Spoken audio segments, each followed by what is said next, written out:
वक्त बदला, सोच बदली, लेकिन वक्त के साथ एक चीज नहीं बदली, वो है एक अटूट विश्वास खूबसूरती का, एक अनमोल रिश्ता खूबसूरती का। रतनलाल सी बाफना ज्वेलर्स, जहां विश्वास ही परंपरा है। जळगावमध्ये वाळू माफियांवर वचक असावा म्हणून महसूल व पोलीस प्रशासनातर्फे एक मोठी कारवाई करण्यात आली। या कारवाईमध्ये स्वतः एसपी, ॲडिशनल एसपी, 50 अधिकारी, 600 कर्मचाऱ्यांनी या अभियानात सहभाग घेतला होता। या अंतर्गत संपूर्ण गिरणा, तापी, वाघूर, तितूर, पांजरा या 5ही नद्यांमध्ये कोम्बिंग ऑपरेशन राबवण्यात आले। जळगाव जिल्हा तसेच जळगाव शहरात अवैधरित्या वाळू तस्करी केली जाते। तसे पाहिले तर वाळू ठेका बंद असताना सुद्धा वाळू माफिया आपल्या जोरावर सर्रासपणे वाळू तस्करी करीत आहेत। वाळू तस्करीवर लगाम लावण्यासाठी खास कोम्बिंग ऑपरेशनद्वारे अद्याप 8 अवैध वाळू ट्रॅक्टर्स जप्त करण्यात आले असून महसूल विभागामार्फत त्यावर योग्य ती कारवाई करण्यात येत आहे। विशेष अभियान राबवलं होतं, त्यामध्ये मी स्वतः ॲडिशनल एसपी जळगाव आणि सुमारे 50 अधिकारी, 600 कर्मचारी संपूर्ण गिरणा नदी, तापी नदी, वाघूर, तितूर आणि पांजरा या ज्या जिल्ह्यातल्या नद्या आहेत त्या नद्यांवर एक कोम्बिंग ऑपरेशन राबवलं होतं।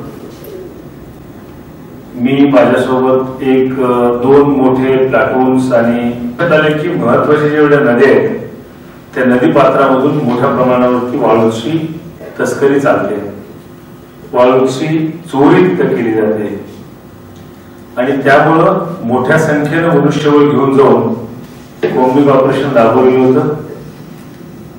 या ऑपरेशन मध्ये आतापर्यंत एकूण म्हणजे 8 ट्रॅक्टर वाळूचे आपल्याला मिळालेले आहेत। 8 ट्रॅक्टर आणि वाळू संबंधित ड्रायव्हर यांना ताब्यात घेऊन पुढील कारवाई महसूल विभागाच्या कार्यपद्धतीप्रमाणे करण्यात येत आहे। जळगाव पोलीस अधीक्षक दत्ता शिंदे यांनी नागरिकांना आवाहन केले आहे की कुठेही सट्टा, पत्ता, दारू, गुटखा, मटका, अवैध वाळू उपसा होत असल्यास माझा मोबाईल क्रमांक 982122 2601 यावर कॉल किंवा मेसेज करावा। पुन्हा एकदा तुमच्या मार्फतीनं मी अपील करू इच्छितो की माझा नंबर जनतेपर्यंत तुम्ही पोहोचवा आणि कुठेही अवैध धंदे चालू असतील म्हणजे सट्टा, पट्टा, वटकी, मटका, गुटखा, जुगार, क्लब असे कुठलेही अवैध धंदे चालू असतील तर त्या अनुषंगाने तातडीनं मला किंवा कंट्रोल रूमला माहिती द्यावी। प्रत्येक रिपीट करतो 9821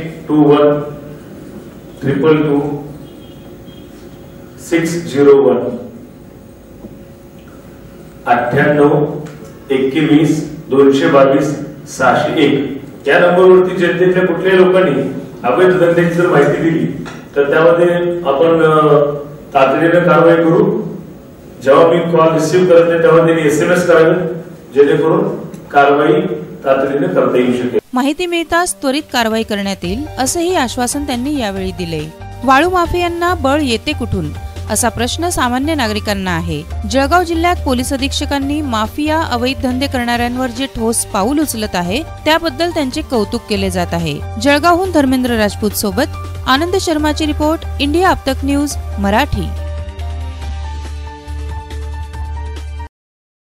हे गाइस, ताज़ा खबरों के लिए लाल बटन दबाकर सब्सक्राइब करें और तुरंत खबर पाने के लिए घंटी के बटन को दबाएं।